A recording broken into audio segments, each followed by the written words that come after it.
Austin here? I'm here. Oh, there you are. Hi, Austin. Hi, Katie.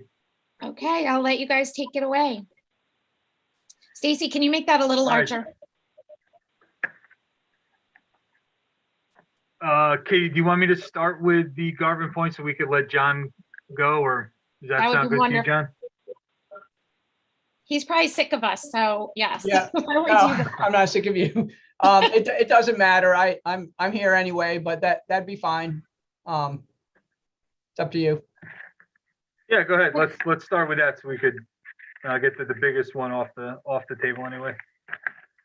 So I guess I'll start, and John, please jump in and help. So the Garvin Point bulkhead, as we all know, we had received a grant from the state for $750,000. So that is with us right now. So we need to construct a new concrete bulkhead wall and installation of additional armory around the point to preserve the point for years to come. John and I have worked with members of the Coastal Resiliency Grant to come up with an RFQ and work through that process that we'll be able to go out to quote and bid to work on that. So it'll be a huge project, but this will allow us to keep the point preserved for years and prevent any more deterioration of the area. Anything you want to add, John, to that? No, I not really. I think so I think the next steps here will be to get qualification packages and then come up with some kind of selection process and select a consultant to design the wall. I know that Race Engineering did some evaluation here, and they came up with the cost estimate and looked at 3 different options for the wall. So they, they'll certainly be made aware that this project is out to seek qualifications for writing a proposal. So I think the next process will be, after we select a firm, we'll request a proposal and see if we can negotiate the price, make sure we get a reasonable price, and go forward with the design, and then go out to bid with the project. I have a question. First of all, this is very near and dear to me. Garvin Point's my favorite place other than my home in Madison. Often you can find me there. But last year, and this was before we got this grant from the state, there were 2 different plans. One was obviously much more expensive, and then one was less so. And there was going to be some more studies or discussion about which one we would move forward on. I assume with the grant we're able to do the more stabilizing one, or has that not yet been decided?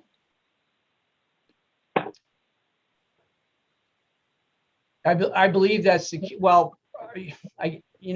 don't know if it's been decided. I think that's the desire here to use a concrete wall. I think that one option was just to extend the revetment, and the problem with that would be loss of real estate.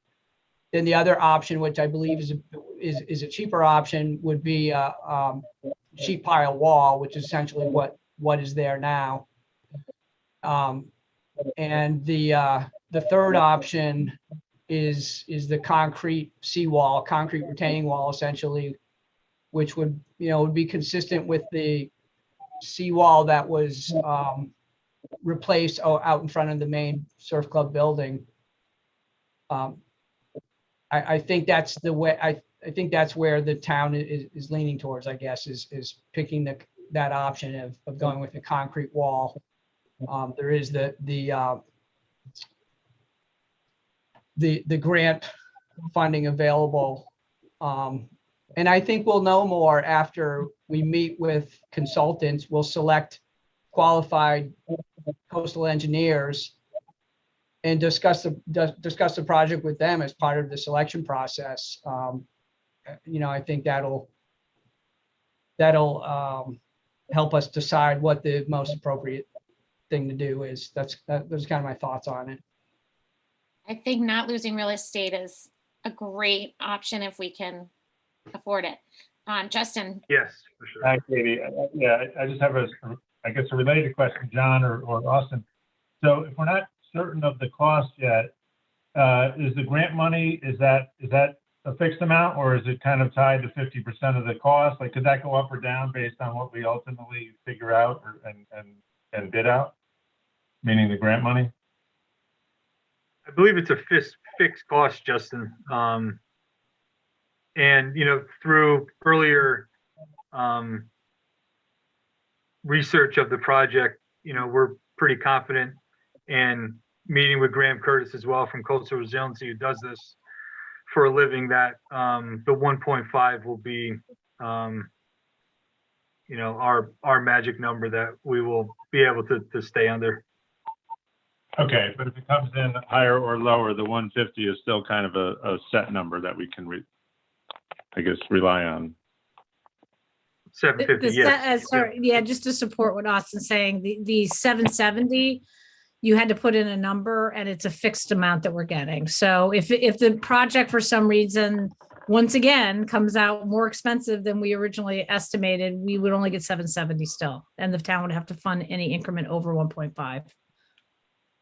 Yeah, and I guess I'm asking in the other direction as well. If it comes in less, are they gonna give us less, or would we still get the 750?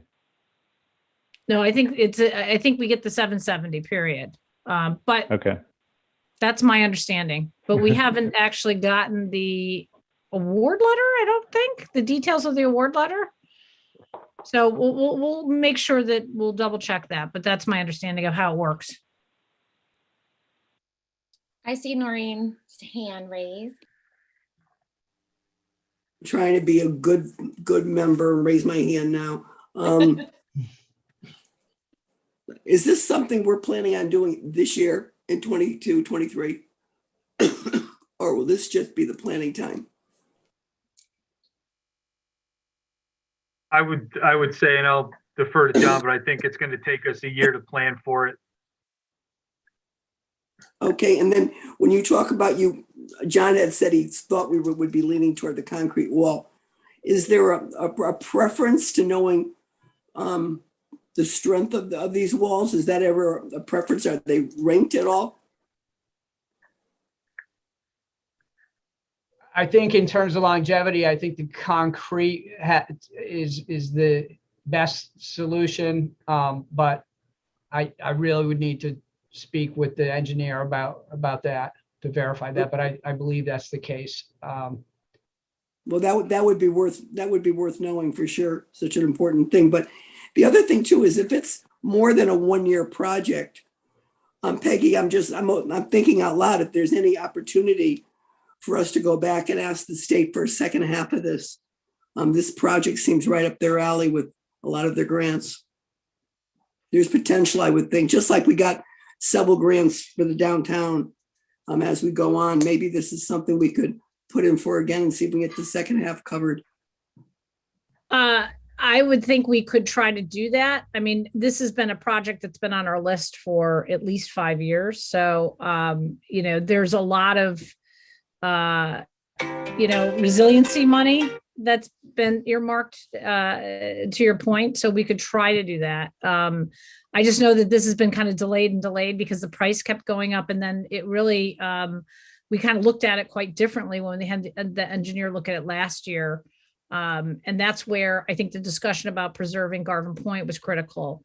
And that's where I think that should be part of a objective when we do this process. What we pick is to preserve as much of Garvin Point as possible. For as long as possible, I would. Yeah, yes.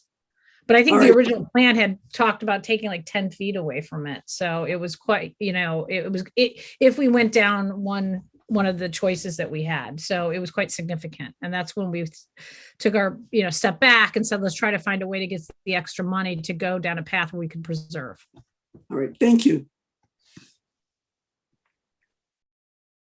Any other questions for John or Austin on the bulkhead at Garvin Point? No. Okay, so then moving on, is that the only thing you had for Beach and Rec, Austin? Oh, no. Okay. No. Okay. So you can take it. So away. Katie, how do you want me? You want me just to go off projects that are happening in the next fiscal year? Or do you want me to talk about all of them that are on there? So most of our visitors have been certainly focusing on the current year, but I think for planning purposes, it's helpful to get a sense of what you're planning for too. But you certainly Sure. don't have All to go. We don't expect you to have as much detail on that. Okay. So we'll start right from the top. Academy playground renovation. So I'm sure all of you have been to the Academy playground numerous times. And it is in need of replacement and repair. So we've put money out into 24, 25 for that. We also are going to seek those funds through the American Rescue Fund. So that will be coming up when that committee meets to discuss. So again, we just put it as a placeholder, and hopefully ARP will fund it and we'll be able to remove it from there. Same goes for the splash pad. This was something else so these two items would, be right at the Academy area. Will fit nicely if the community center goes in there as well. The playground is in absolute need of repair. The mulching area needs work. It's just an older playground that could use some sprucing up and safety considerations put in. Splash pad as well will bring a lot of people down to the Academy area, the downtown area. It'd be great for the younger population in town, and we'll make sort of a destination area out of the Academy playground area. And so we put that in 25, 26, and again, looking for ARP money for that when those meetings begin to take place. The next big project on the list is the exchange field renovations. So that involves two different projects, really. So the first project is an emergency road construction. So as we all been to fireworks and football games and 4th of July events on the surf club, entering and exiting during those particular times is a struggle. And the exchange field road or emergency road would allow us to have folks exit through that way to relieve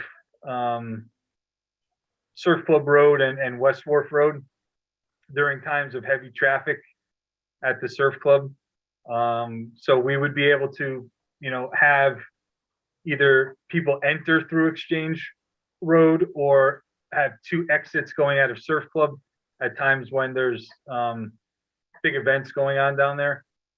I think that the public would appreciate that. So we're looking at, typically we have 5, maybe 6, 7 football games a year. We have the 4th of July fireworks, 4th of July weekend itself,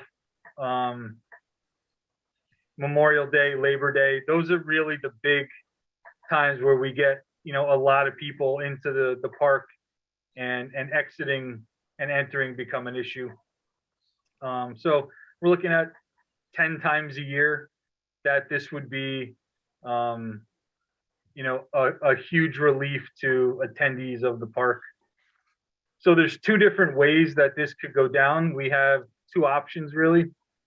One is to, you go back onto Exchange through the gravel driveway and down to Lower Exchange. You'll enter through the gate, proceed up the southern side of Exchange Field. And these are where the two options come in.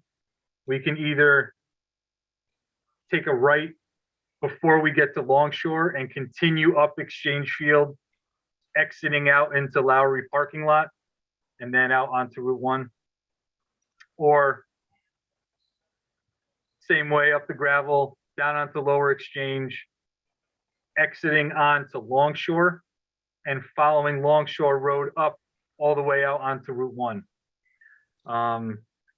You know, the last exiting onto Longshore would require us to make contact with the owners on Longshore Lane, make sure they were okay with us doing that. But that would be, you know, the most inexpensive option and would allow us to not have to use a part of Exchange Field to put this road in.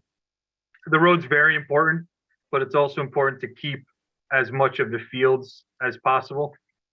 So if we do stay on the Exchange Field to exit, you're not losing a ton of playable area, but it will impact the athletic fields minimally, but it will.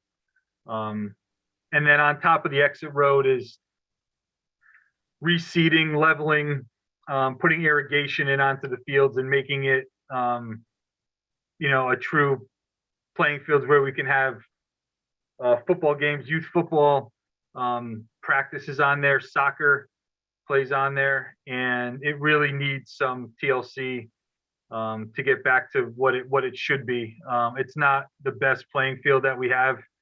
When you look at all our other fields are in pristine condition with irrigation, and the grass is perfect, and this just doesn't meet those standards.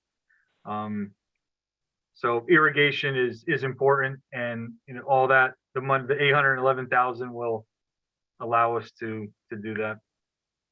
Austin, before we move on too much further, and I'm sorry to interrupt, but these are some big things. So, and I see a bunch of hands raised. So I don't want to inundate you at the end. So why don't we address the hands now and then we can move on? Is that okay with you?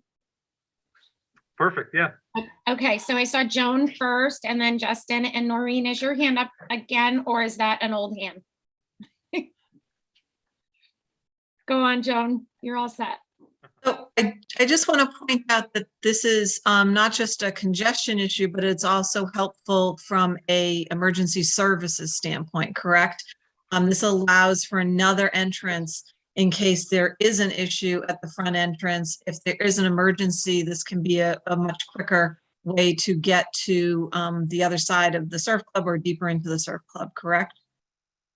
100%. Thank you, Joan, for bringing that up. Yes. Having an emergency entrance throughout the year would be very important, and that is a great addition to add to the project. That you know you'll be able to get an ambulance in no matter how long the line is at the gate. 100%. That is also a focus of the project and a way to alleviate that stress on our emergency services.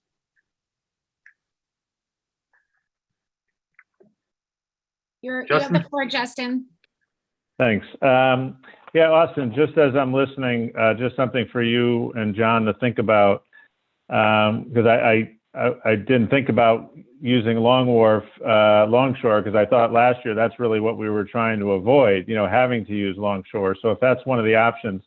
But, when there are soccer games down there, it seems like Lowry Field, a parking lot is full and people end up parking along Route 1. So I guess I would just consider or think about if we make a new road, as I'm picturing running parallel to Longshore, you might end up inviting, kind of enticing people to park there instead. And I don't know if that would be a good thing or a bad thing. You'd end up having a line of cars right along the fields, during the Yeah, game time. And I don't know if that's a safety issue or just, not enough room for everything. And so that just came to me listening to you. So Yeah, we would not allow that to happen. There will be low level, like cedar post fencing throughout the road area. We would block that off so no one would have access to the road unless we were using it purposely to get people in and out of the park. It would not become a parking area.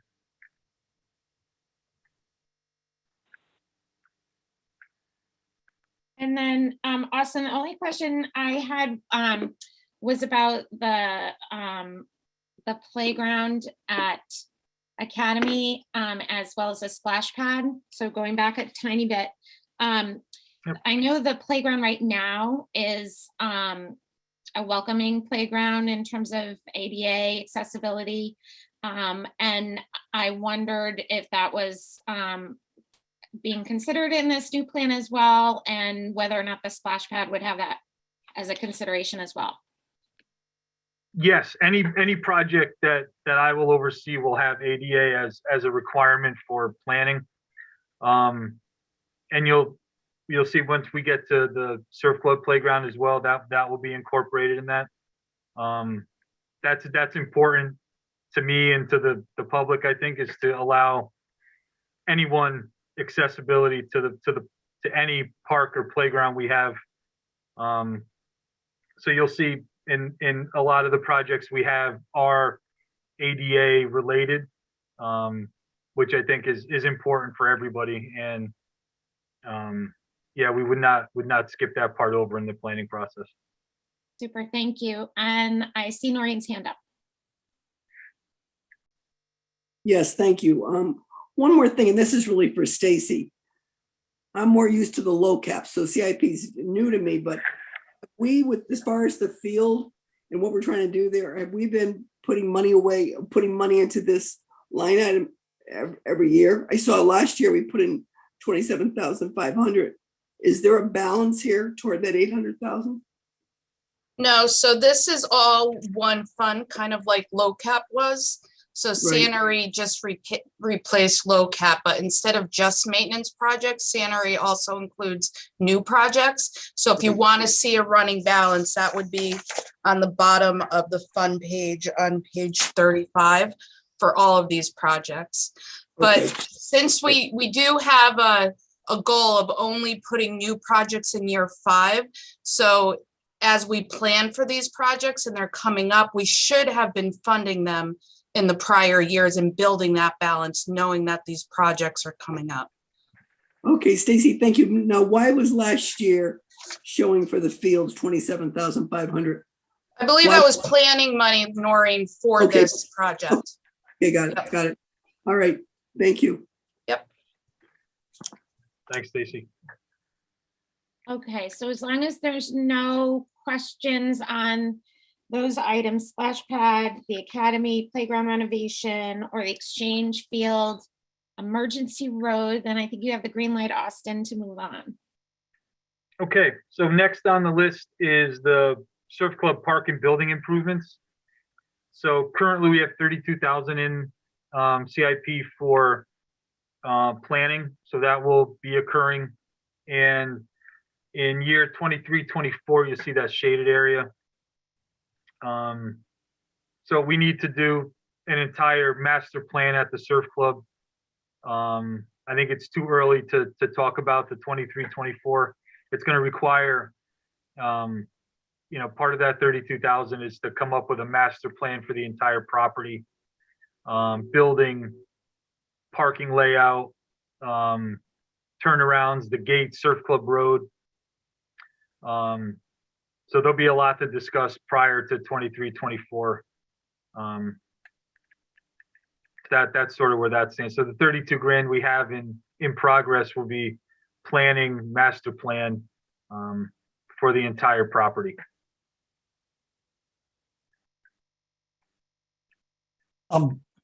Austin, I guess I'm asking a foolish question here, but how can we think about where to put the roadways in before we do this master plan? So the exchange roadway will be will be necessary. And the master plan is more of the actual surf club building area, the picnic grove, the basketball courts, and that, not the exchange field. Thank you. Whatever we do to surf club, having the emergency road or the utility road on exchange will be vital to anything before we even do that. Noreen, Austin, did you have a Austin, question? may I just ask Austin, what is the vision for this project? I mean, I haven't really heard anything about it. What is just to redo the building? What is it? Yeah, so that's what we have to do. We have to come up with what our vision is for the surf club. Is it to have a venue like we do now? Very like a beachy, non-fancy kind of place to have events and weddings and such? Or do we want a big venue outside of what the surf club building is now? And that's what, a building committee, the public will decide. We need to, obviously, there'll be a lot of emotional information about surf club, as everybody, knows. That's, our main park, our jewel of the town. And, it won't go without public input. And I think that's important. Before we do anything, we need a vision of what we want it to be, not just through what I want, but what the public wants. That's excellent. Thank you. And just back to, again, the splash park. Was it ever considered putting the splash park at the surf club? I was actually just thinking of security issues. Was it always thought to be on the green there, back on the green area? I think it would be a nice addition to the downtown area, to give, people something additional to do down there. And if the community center does go through, I think it would be a wonderful addition to that. Having 3, community center, brand new playground, and a splash pad to attract the younger crowd. I think that would be a great little area to have that. It sounds good. I was just worried about security on an open area like that versus someplace where there's a gate that you close at night. But thank you for your answers. Sure. Peggy, did you want to talk at all about, I think it was Noreen's question about the vision for the surf club building and that process and how you envision it going? Yeah, I think, Austin did a great job, because I think the goal is that the community needs to decide what it wants for that facility. And we also have to be conscious of rising sea levels. And so does it, we might have to put the building somewhere else completely. If we're going to, we have to weigh how much we can invest in the building, because then we'll have to raise it based on our floodplain ordinances. And also we don't want to throw good money after bad if we're going to continue to see these storm issues. So I think that we're going to have to look at this in a totally new way. And it could be moving the building somewhere else and redesigning everything. But it could be just kind of putting a little bit of money into it and limping along for a while just to improve the facility. Because I think a lot of people also kind of like that this is our town facility. It's not there to serve all of Connecticut for their weddings. It's there to, let us go and enjoy it for our local family events. So that public process is going to be important. And then just on the splash pad, Noreen, we did talk about the surf club. There were a number of concerns raised about location, holding off, because if we're going to have this master plan, we really don't want to put more big dollars into something because of the master plan. And that also, I feel like we concentrate so much in one location. Another thought was like putting it at East Wharf, or trying to spread out the amenities that we have to all our different facilities, because we do have so much at the surf club. So that was part of the discussion as well. And I think it was really the staff of Beach and Rec, a lot of the building and grounds guys that came up with putting it downtown. They just, and they're young, they're parents with young kids, and it just seemed like a really nice idea. We can certainly step back and reflect on that again, but this was kind of a brainstorming session and that just seemed to make a lot of sense. Obviously, depending on what happens on February 15th, we might want to rethink that, strategy, but we just thought it really would be a great, amenity to add to that part of town. Well, I think no matter where you put it, it's going to be a hit. I was just thinking of the security. Yeah, no, those are good points. To be honest, that wasn't a focus. So that's a good point. And also the problem you're always managing, as we all know as parents, you have kids of different ages. And what's nice about the surf club is you can hit a lot of age groups, but there is no real safe, water opportunity for young children. So, but then that also creates conflict sometimes for parents because they've got so much going on in one place. So, if you read the coastal resiliency plan that was published a number of years ago, which our local committee is going to update and plan on, 2050, it shows parts of the surf club property possibly being inundated. So I think the resiliency committee is going to have some input as to what can and what cannot be done there. And to get it at 14 feet above sea level right now, you're going to have to raise it about the existing building about 4 feet.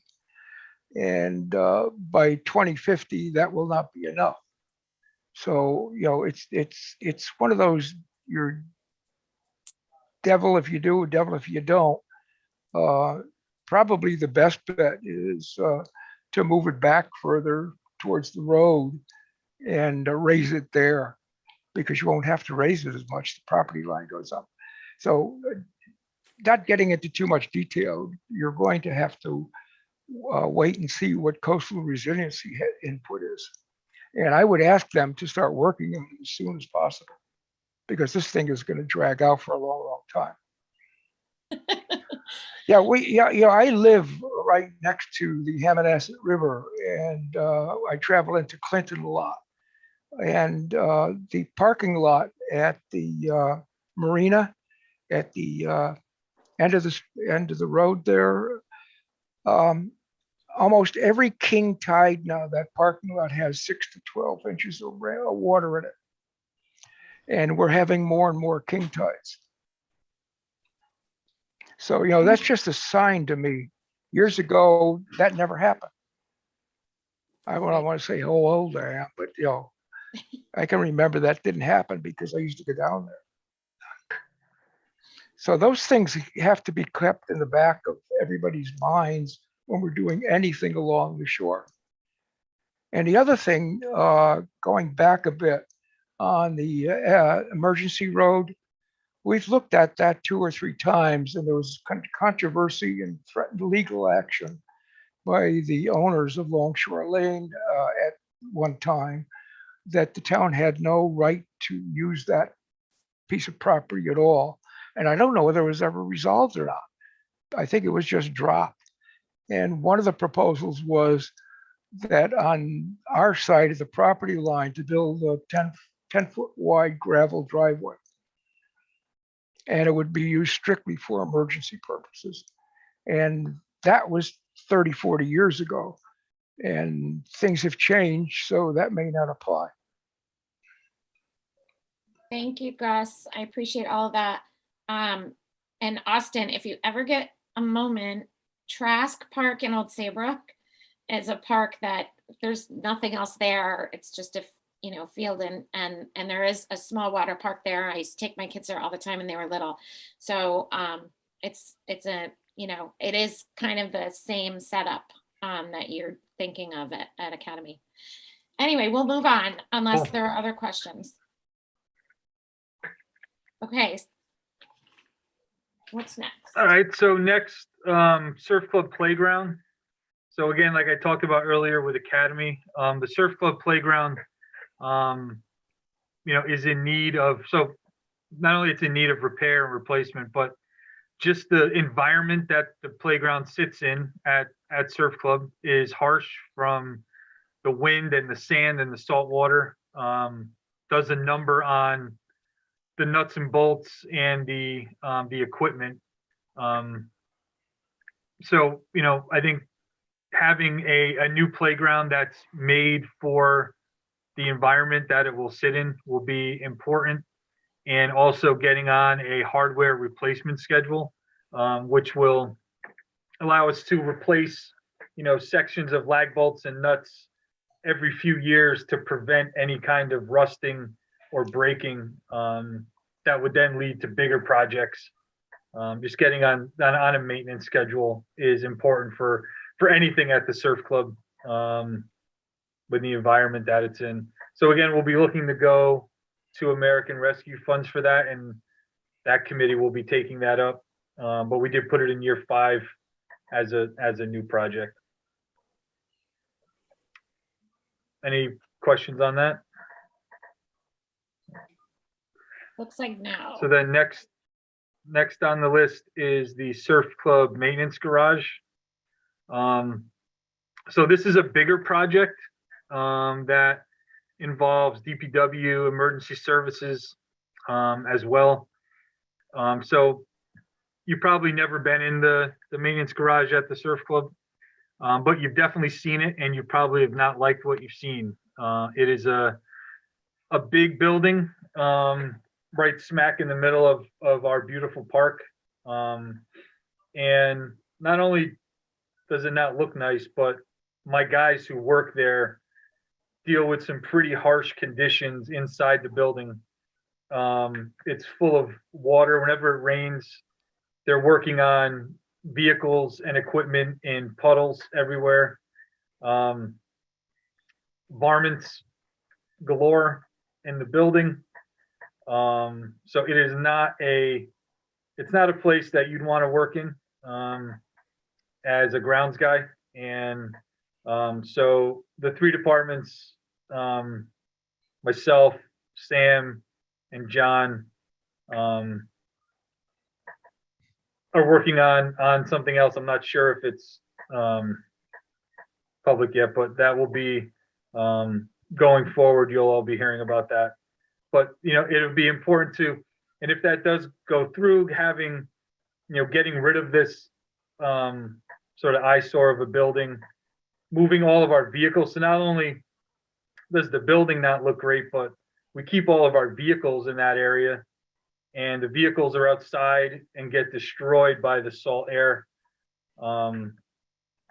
The bodies of all the trucks get rusted out way earlier than they should be. If you compare the building and ground trucks to the DPW trucks who are able to stay inside and put them inside, it's night and day.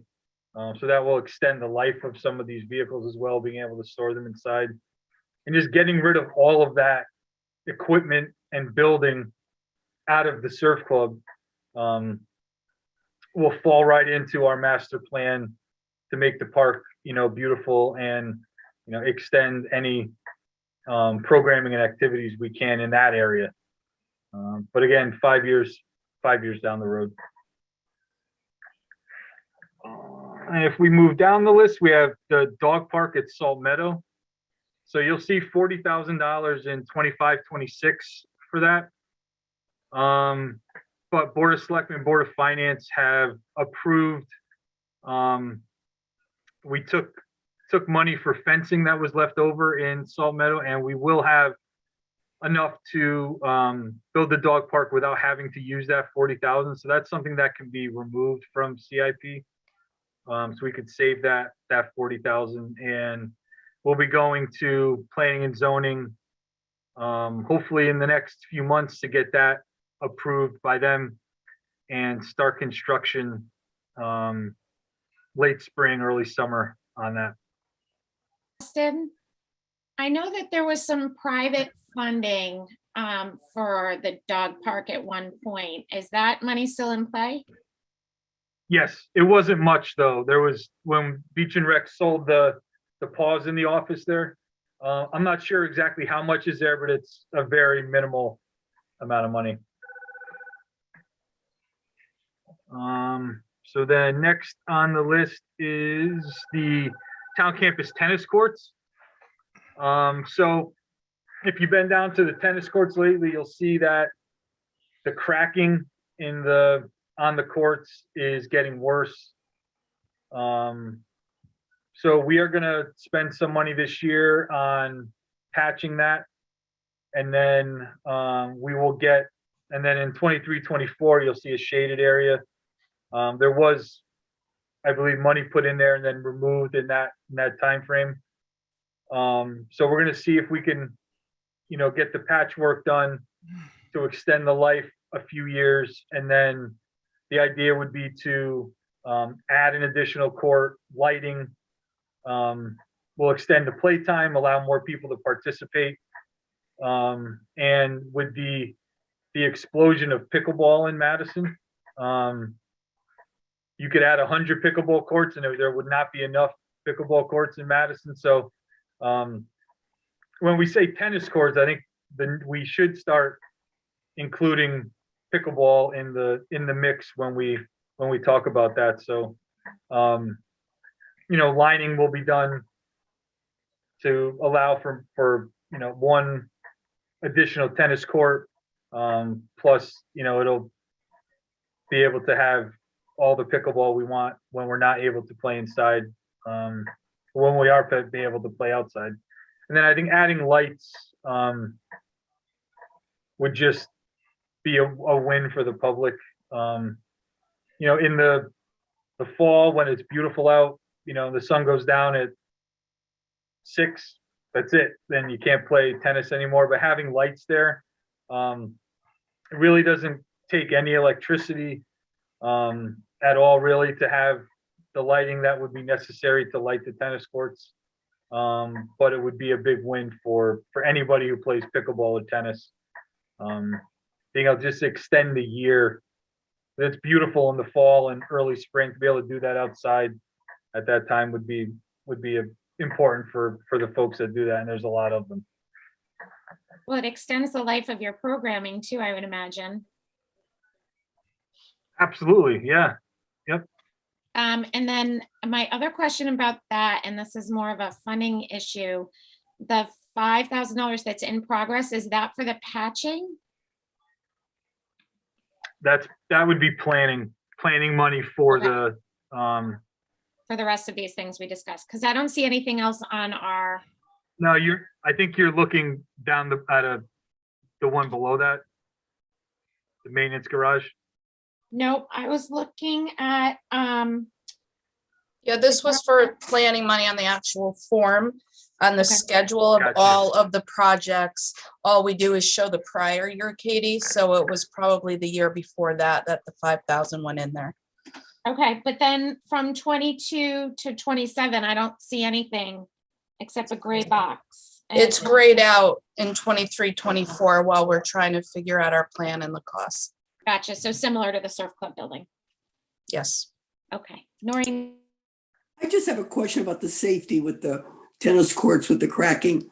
Is it at a point where it's something we should be concerned about? Even if you can patch them, is this something the town No. should look at?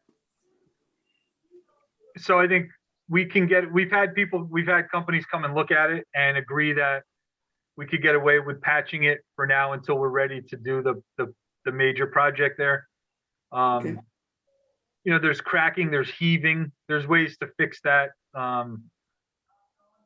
with not a lot of money that we could just use my current budget for. But it will extend the life until we're ready to kick off the full renovation. Austin, that area over there, I know there's a playground right there. What's that building behind the gym used for? I mean, I know what it used to be used for, but is it just for storage?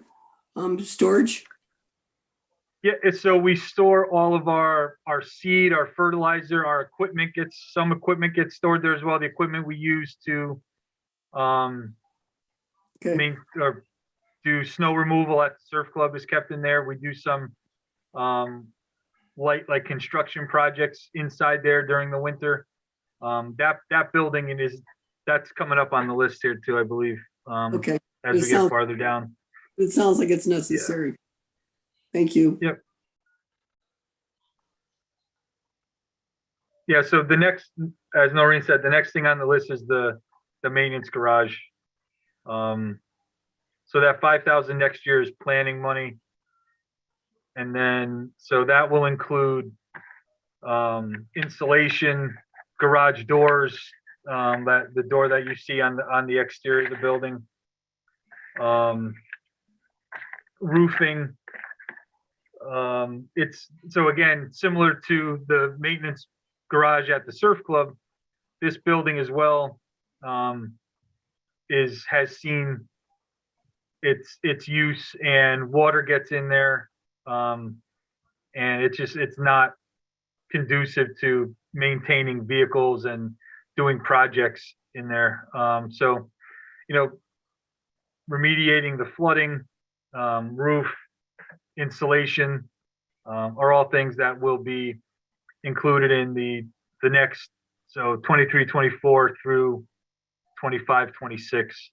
So that 5,000 for next year is planning and getting pricing together to move forward in the following year.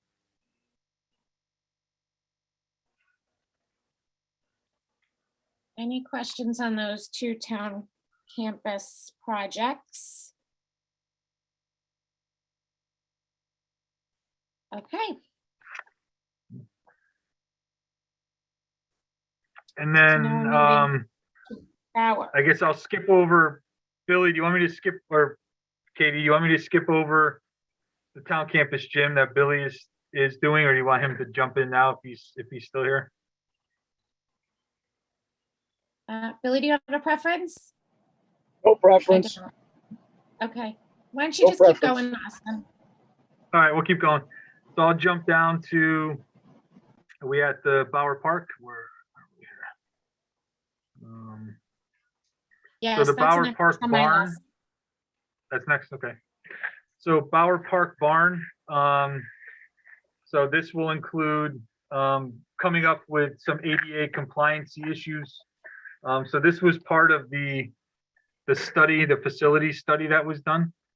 So we're trying to attack all of the ADA compliance issues that came up in that study.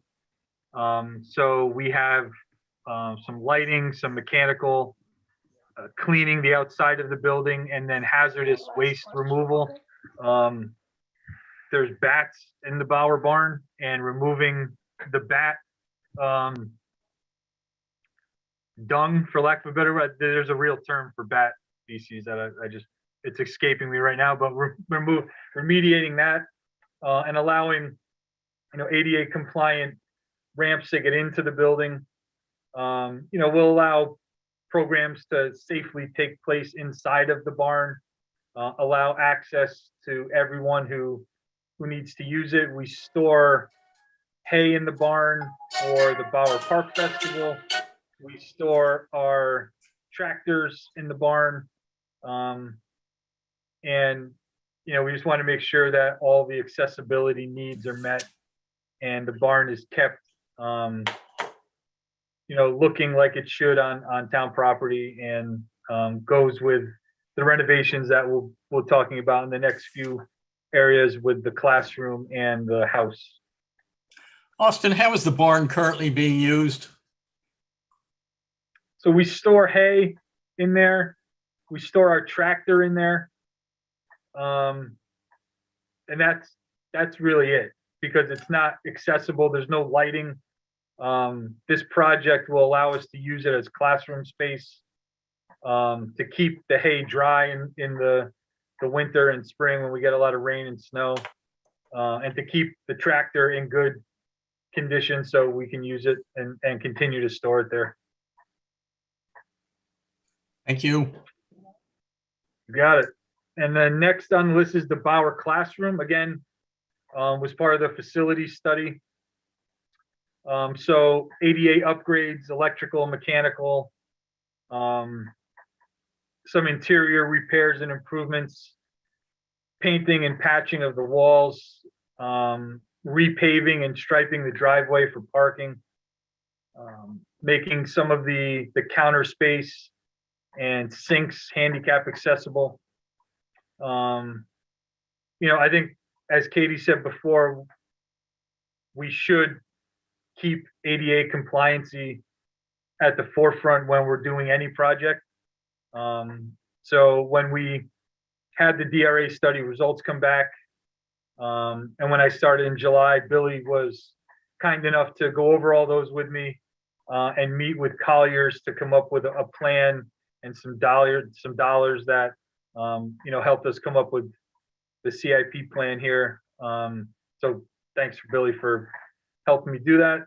But it was recommended, and Billy and I definitely are on the same page that getting ADA compliancy issues solved first is important before we move on to the other things. And the next one at Bauer Park is the house. So there is the money in CIP currently to renovate the farmhouse. The $20,000 we're asking, that 210 will be for renovation exclusively. The 20,000 we need to do plans and planning before we jump into that. So that 20 grand will allow us to, build to get actual plans made to allow us to make the house into an area that we can allow people in. So it has zero accessibility right now.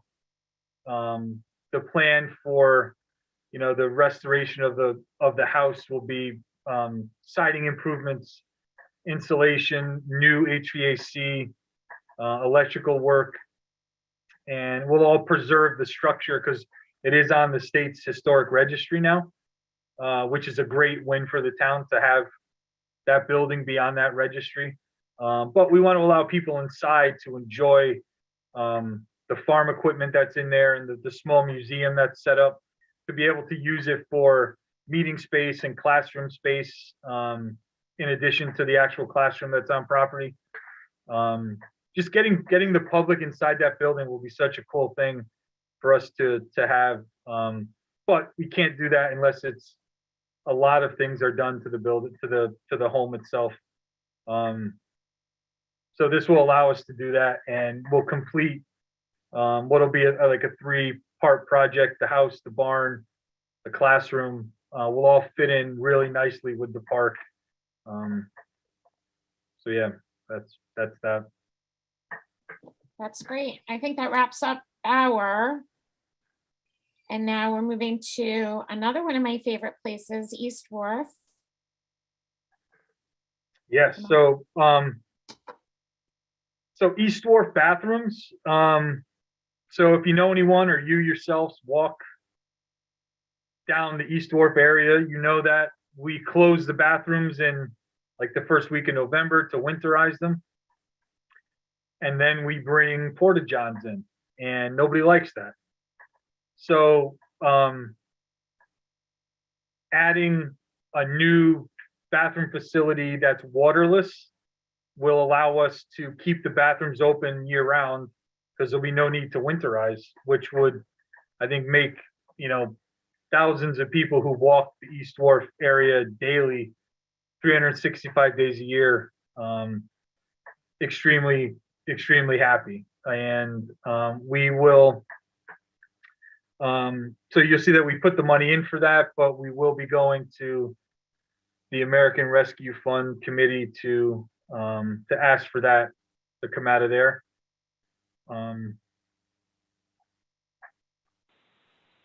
So yeah, and it'll be similar to what we're looking at for West Wharf and Rockland as well. They're waterless systems, so it's a vault style. So they're men's and women's rooms, 2 1,000-gallon vaults, and so it's about 15,000 uses before you have to pump it. So without having to run septic or anything like that, will allow us to just keep it open year round, and that's important to everybody. We get, the porta johns are great. It's a great way to allow people to continue to access facilities in the area while they're using the greater East Wharf area. But having a real life bathroom down there all year round will be very important and will be make a lot of people happy. Austin, can I ask, when you say waterless, I know what you mean, but are there wash basins that can still remain throughout the year, or is it just like saying, Purell or whatever? Correct, Purell. Yeah, yep. So it'll do away with any water in the bathrooms, because when you add water, you have to winterize it because it'll just freeze up down there. So now, no electricity. Right, either. right. Well, you need lights, right? Or so there's Solar.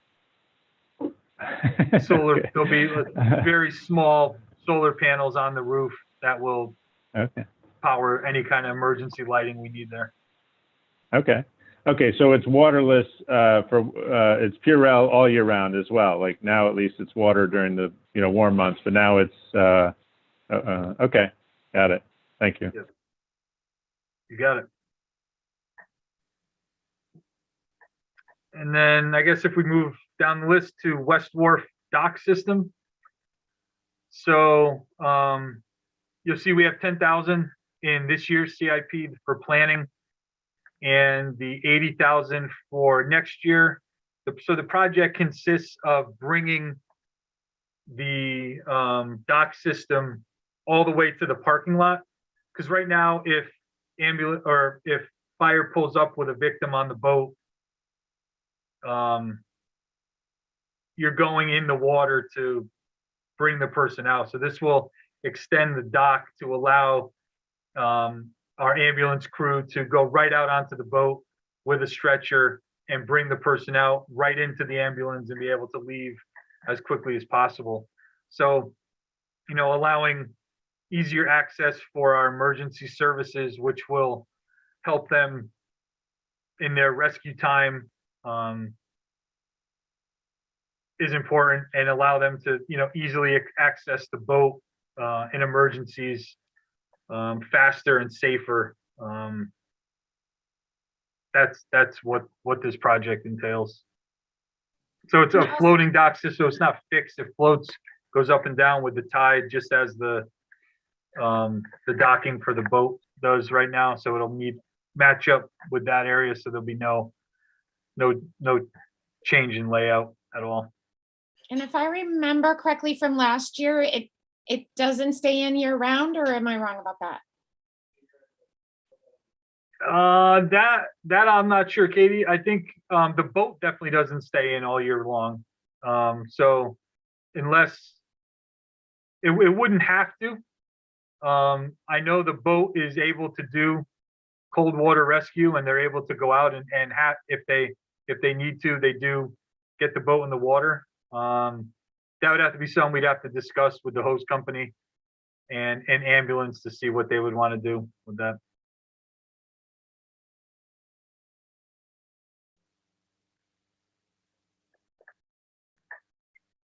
All right, and then below that, again, another bathroom replacement. So the bathroom at West Wharf really isn't usable right now. So unfortunately, we had a portage on there all year. You wouldn't know there's a bathroom there even if you drove down there and were looking for it. So again, same idea as East Wharf and Rockland and Salt Meadow for that matter. Waterless system. I could show you pictures if you want, but all of them would be, a men's room, a ladies' room. And it would have, that one in particular, that does have a water running to it right now. So we would keep the like the sand wash station attached to the building. So that would stay there. So you would have running water during summer months at the West Wharf. Similar, East Wharf, there is that washing station that's adjacent to the bathrooms, more down the walkway a little bit.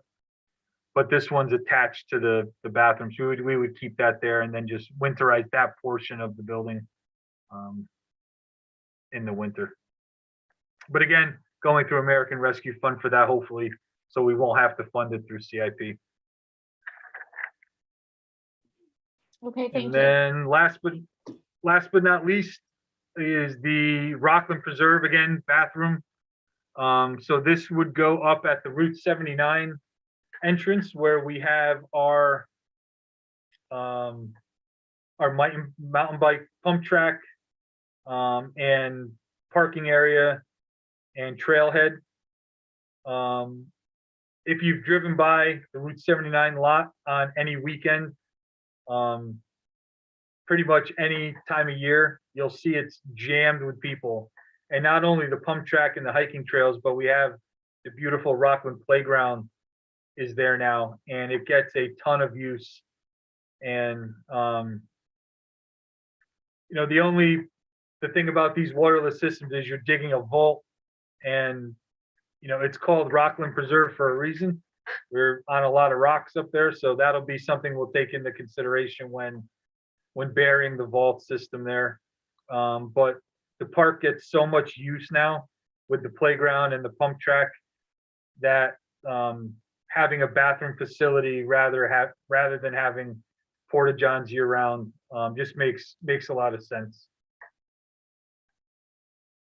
And again, American Rescue Fund money hopefully will be funding that. Great. Thank you so much, Austin. This has been great. I think unless there are questions, and if it's okay with the group, we can move on to the Board of Ed. And I know Dr. Cook is here, and I think Bill McMinn is here. Beaming in, yes. Are you at the carports? My favorite place. I know you missed talking to me about the carports. Anyway, so we'll move on to Board of Education facilities, if that's all right with the group. If you can hear me, Katie, I did have one question for Austin. Oh, and the yes, group. I apologize, Justin. No, Go no, ahead. I think my microphone wasn't working for a second, so I apologize. But I guess I mentioned this last year, and I'll mention it again only because I know there's timing on those American Rescue funds. But my opinion is we would be far better off with one of these waterless toilets somewhere in the downtown area. And I mentioned that last year, even supplanting perhaps one of the others like Rockland Preserve in terms of timing. So I just throw it out there again. You know, I know people were, I think, generally agreeable to that idea and maybe putting it as the next one in line, but I just mentioned it again, just in the sense that maybe we want to think about it sooner rather than later if those ARP funds have a time frame limit on them. Where were you thinking downtown, Justin?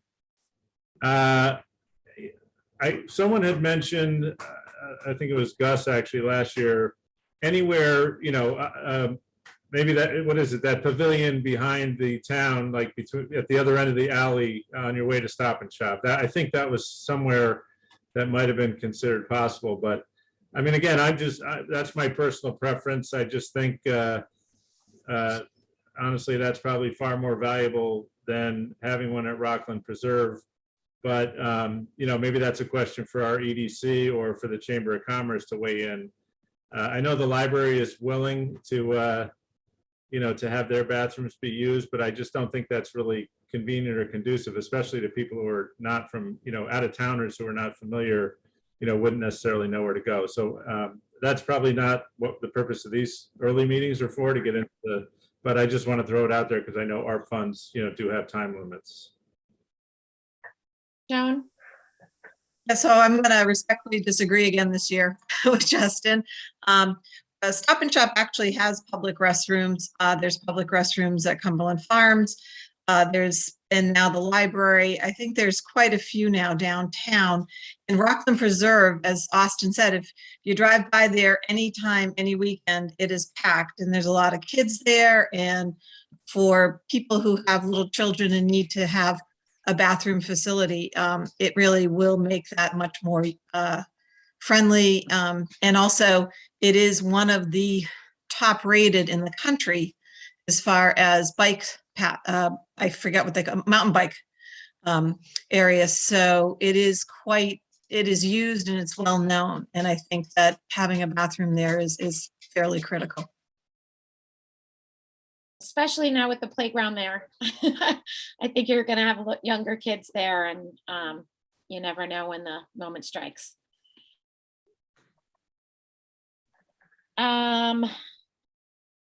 Okay, so we will move on. Now, thank you very much for waiting so patiently.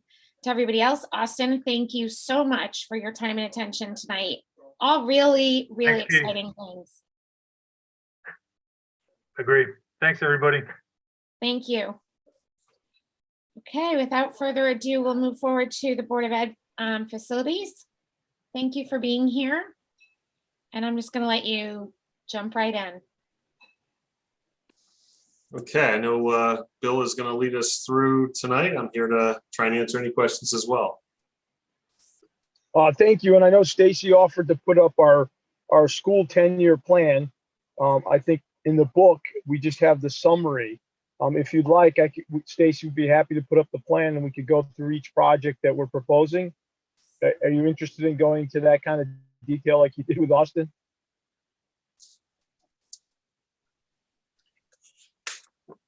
Oh, how does the group feel? I am second intimately familiar with the 10-year plan, but everybody else might not be. So I want to make sure everybody is seeing what they need to see. May want to at least speak to the first year of the 10-year plan. That was my plan. I'll be happy There to you do go. that. I was thinking the same thing. I'll start with that, and then if you have other questions, we'll go from there.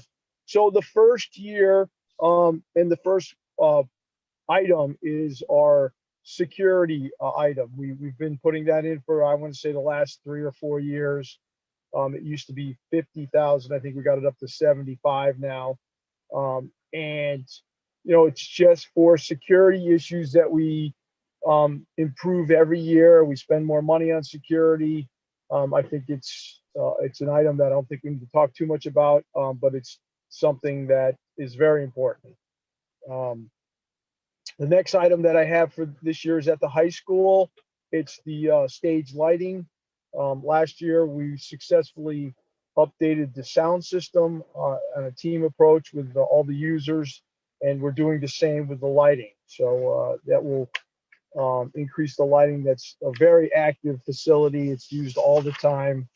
I can't speak anywhere near as well as the people that use it, but I know, the lighting, we put the building in 2003. It's quite old, and I think it's a very important function to the school and the activities they do there. The next page is the Polson lockers and some funding for ADA design for the bathrooms. The original bathrooms definitely need some, I would say, significant renovation. And we put some money in to make sure that we can figure out the design and how to fund that properly and build it properly. The lockers are needed for a long time. Some of them are original lockers.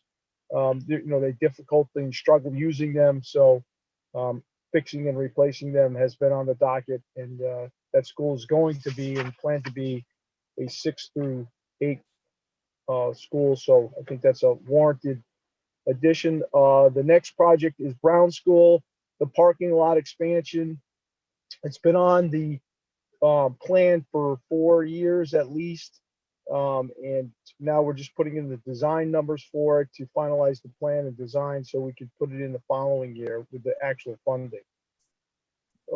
Window money for designing and replacing windows at Brown School. It's been an item that we want to increase and replace windows. Some of them are the original windows, and it's just one of the good things to do to replace windows and make more light.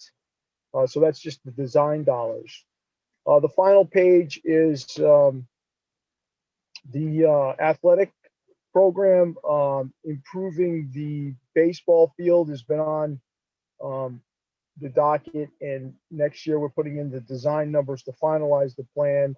We do have a, general overall plan on concept.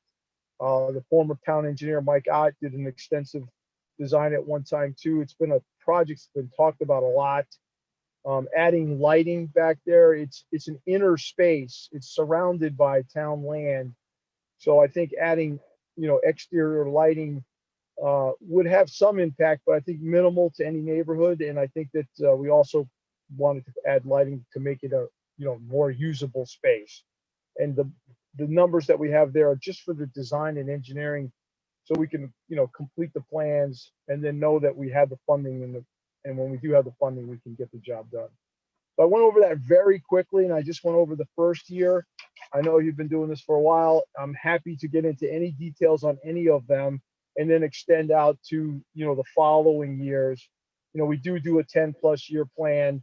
And it's, very simple for me to do. If I know when the roof is replaced, I know how long the roof will last, and I just put it on my plan. So my plan actually goes out farther than what you see. So I'm happy to talk about any item and then get into more details with out farther into the 5 or 10 year plan. Al, go ahead. How would the results of the referendum on February 15th impact this 10-year plan? I'm glad you asked that, Al. And I should have specifically said that none of these plans, none of these specific items on my list will impact negatively, pro or con. If it passes, we'll still go ahead with these. They'll fit right in with the plan. If it doesn't pass, it'll be the same thing. I have, and I don't really publicly show it, though I do have a plan B that shows if the plan doesn't pass, the additional items that will have to come back onto this. So the items that, if are passed, are not on this plan because they'll be done through the referendum. But to reiterate what Bill said there, so if the referendum were not to pass, we have about $50 million of items that are being held out that would have to be considered, because 2 of our schools are not even on this list, Ryerson and Jeffrey and TCLC. So really 3, we need to start planning for items at those schools if we're going to continue to operate them. Thank you, Dr. Cook, for clarification. And he's absolutely correct. It's 50 million more. The number's, I think, around 106 now. I did some updates just for my own knowledge and because I met with Dr. Cook and he asked me about that. So I did update the numbers, and it's about probably 56 million more if we don't do the referendum, just to maintain the buildings as they are. And when I was still on the Board of Ed, I was on the committee that worked on this plan for this year, and they were very mindful to make sure that nothing that was being asked for would either interfere with the referendum projects or take away from it. In other words, putting something in that might have to be deconstructed for any new construction. Noreen, I see your hand patiently waiting. No, that's fine. Thank you. Just for clarification on this, so if the vote goes down, and I can't believe that it will, you're saying that 56 million would have to be added just to keep the schools in a condition that we could use them. Is that what I'm hearing? So the answer is yes. The short answer is yes, absolutely. Okay, and Bill, what's the difference between the 56 million and the 106 million that you just mentioned? The 50's on this plan. I'm generalizing the 50. If you look at the bottom of the last page, okay. All right, so that's 50,713,000. So if you add that plus, I know in my head the bottom line of the other plan was 106 million something. All right, no, you're definitely close enough. I understand. Just because we ended up on the sports page, I wanted to ask a question. Sure. What is the plan in this for the tennis courts? What's long term? Because I do get a lot of comments about the tennis courts. So the plan, as directed by this Dr. Cook, he would like me to try to add 2 additional tennis courts, which is going to be very difficult, but I put a number in there to think that I can try. 2 additional tennis courts, And then we're also putting lighting. So the long-term plan is to add additional tennis courts and lighting. And I put money in to do that, though we're far from saying that I can get it done. I need some design work and, it's tucked up against the hill. I'm optimistic. I wouldn't have put it in there if I didn't think it had any chance, but I can't say I'm committed that I could get all 6 tennis courts and the lighting in there. It's going to be very difficult, but I think it's possible. So that's the plan here, is to add 2 more tennis courts and lighting them. And the reason that 2 more tennis courts is that when our varsity plays, they need 6 tennis courts, correct? Or is that what it is? It's not even necessarily the matches, because the matches just go a little bit later. There'd be 3 doubles teams that just, in a singles player that wait for the first matches to finish, and there's actually some benefit to that. It's kind of a good team atmosphere. What happens with us is we end up cutting players from the team because of the lack of practice space. And that's really hard, because we have, fantastic teams. Both teams are very successful. And with the additional courts, we could keep more players on the team that are really pretty good players, that they just aren't able to make the team. Most of the facility or other towns that we play have at least 6 courts. Some have more. But yeah, we are definitely low. Probably definitely the lowest in our area. Our athletic director did a survey for me a couple of months ago. I've heard that from other schools that it's a longer day after school. Yes, yeah, right, exactly. But is there any place, if the vote goes through, is there any place you could ever move the tennis courts so that you could get 6 in? So if you're asking me, we have looked at other locations. And one of the locations that, was feasible was on the Jeffrey School playground. So we could definitely move them out over there. And that was an idea at one time. Okay. And that's one place I know we looked. I'm sure there's others that I haven't seen or thought about. I'm thinking about where the house is on the Lesage property, probably there as well. And if we remove the Jeffrey School building, we could do it there. We could also think I think it wants to be at the campus. I don't think, for example, we could move it up to where Ryerson School, if the referendum's successful, No. remove the Ryerson School, we could move it up there. I just think that, the campus is where we want them, the Green Hill campus. Right. I don't think anybody, wants to move off campus. Thank you for your answers. Joan? Okay, and this is not a question. This is a request being put to the people on the Board of Finance. As you can see, replace high school field inside the track is coming up in 2025 at 1.2 million. We know that this happens approximately every 10 years. And once again, it would be nice for this to be put in its own reserve. All the fields, all the artificial turfs, to me, should be a reserve fund, because it's not non-recurring. It is absolutely recurring every 10 to 15. Billy ekes out a little bit of life out of it and can help, but I think and the groundskeepers do. But personally, I really think, just like we save for fire trucks and for things that we know we have to replace every 10, 15, 20 years, I personally think that this should be removed from CNRE and placed into its own reserve. Joe, may I ask you, is that also an issue with Strong Field? The other turf field? Would that be an equal Yes. same issue? Yes. It's a synthetic field. It has a life, and it will need to be replaced. And the softball field too. That is correct. The softball field is on the list, and it doesn't get as much intense use because it's just softball versus the flat fields that get all the, soccer, lacrosse, field hockey, football. Billy, is there a reason our predecessors chose not to fund, such as Joan is suggesting? I can't speak on that, Al. I can. Can Al? I have no knowledge. I can tell you where this came about. So originally we had low cap, and then about the time that I started, we set up the CNRE fund before we even set up CIP.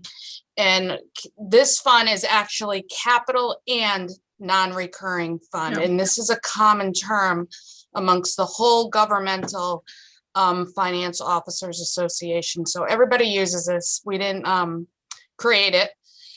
And certainly we can, and Joan and I have had this conversation many times, we certainly can create a separate fund, but the way that we're funding the CNRE right now, historically, since we set it up, we thought it was sufficient to just keep going and including these projects, not dropping them, planning for them.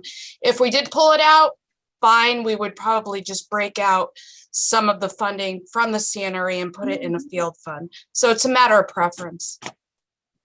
Yeah, I just personally think that, these are large, usually projects that don't come up often. You're not going to redo the tennis court replacement in 10 years. That's going to be probably a longer type of thing. And same thing with, like we were talking, the baseball fields have been on there for quite a long time. And I just think with the known, I just feel like it. But once again, it's a Board of Finance preference. So Yeah, and I agree either way. We can go either way.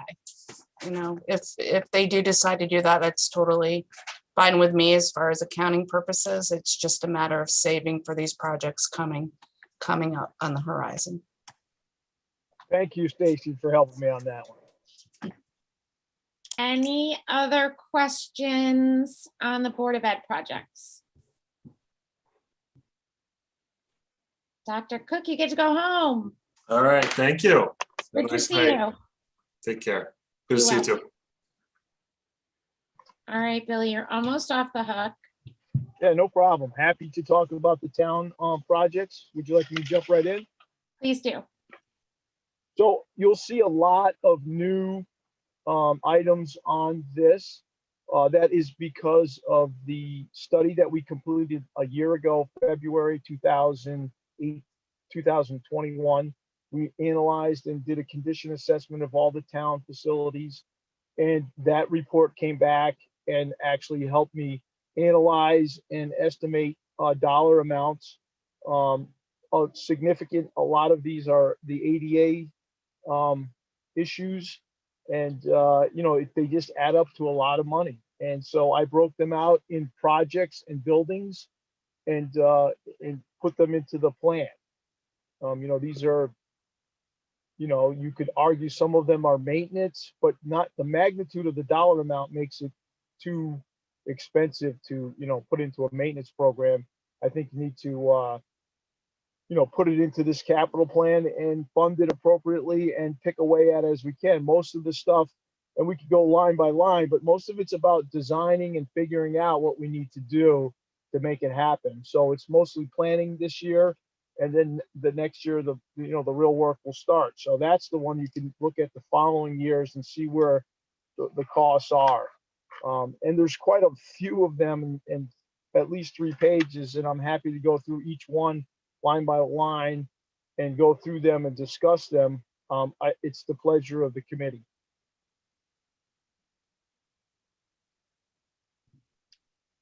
I leave it up to you guys. I feel like, we can ask Billy a lot of questions, but it sounds like they need to do some planning and study before we get into the nitty gritty.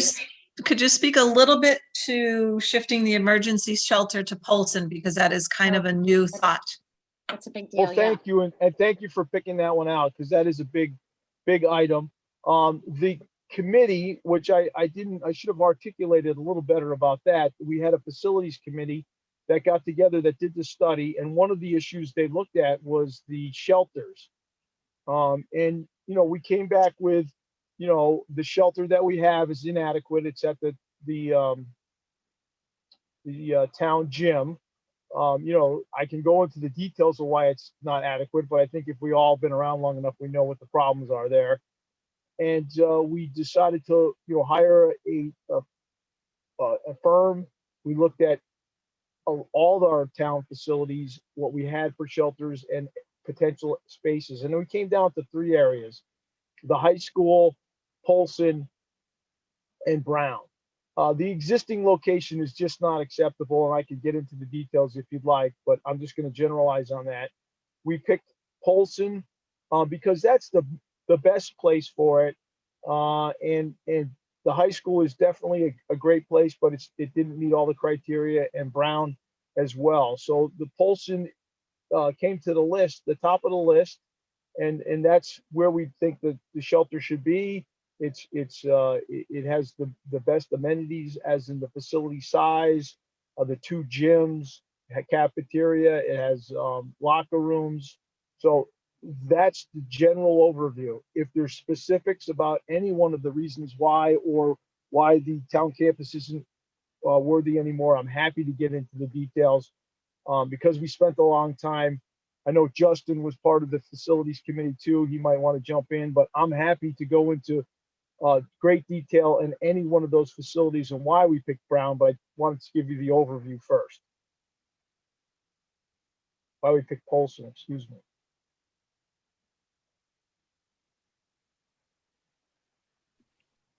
Did I Any answer your question questions? overall, or is you want more specifics about any one of those topics or any one of those facilities?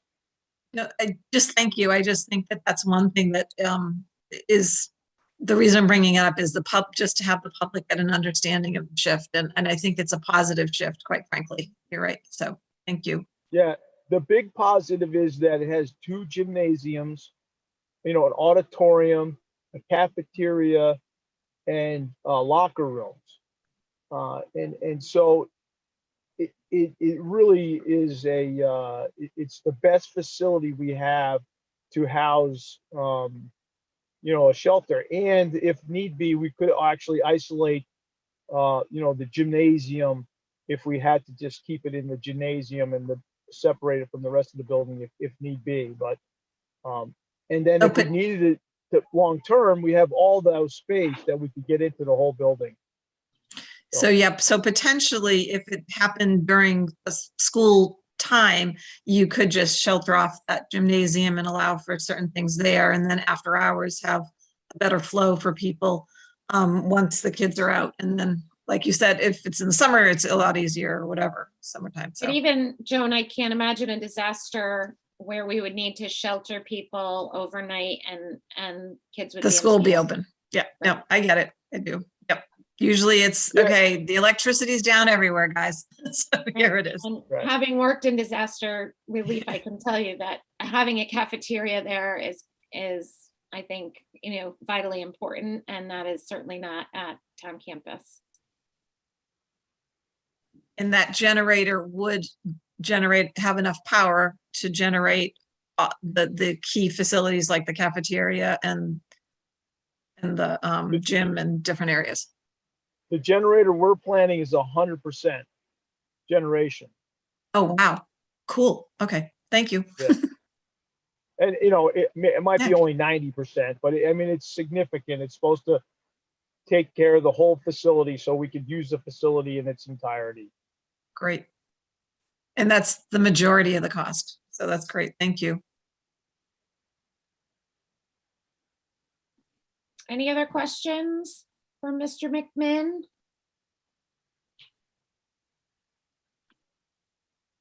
Great. Is that your whole list, Bill? Yeah, and I'm happy to, if someone had specific comments or questions on each one, I'm happy to, talk to anybody offline.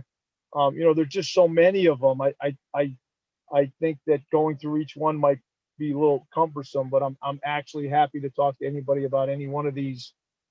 Someone did ask me, one of the board members at one of the meetings asked me about, could you break out the ADA stuff and just do that separately? And I said, yes, we could. And I'll be happy to talk to people about that, but I think it's easier to understand them for building specifics. Right. I apologize. One last question, which is the geothermal, which will be funded hopefully by ARP, but if you could just explain to the public what that impact would be for town hall. So the geothermal, and I think it's crucial that we understand that the town is really taking on the green energy. I mean, all our new stuff will be energy efficient. It'll be a lot more energy conservative, even if we don't do green energy. But the solar and the geothermal are the green energy, the renewable energy. And we're talking about taking the whole town campus office area, the administration for the Board of Ed and the town offices and the town hall, basically, and putting in wells and running it off of green energy. It's a big cost. The wells are additional cost, but the system is old. It needs to be replaced anyways. So we're trying to do it long-term, capital upfront, but long-term savings is the plan.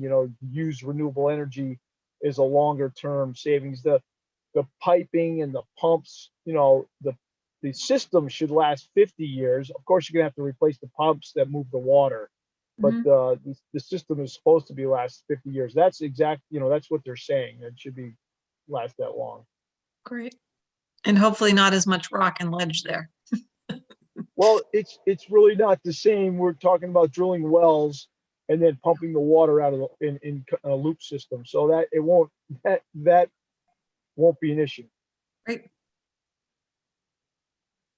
Well, thank you.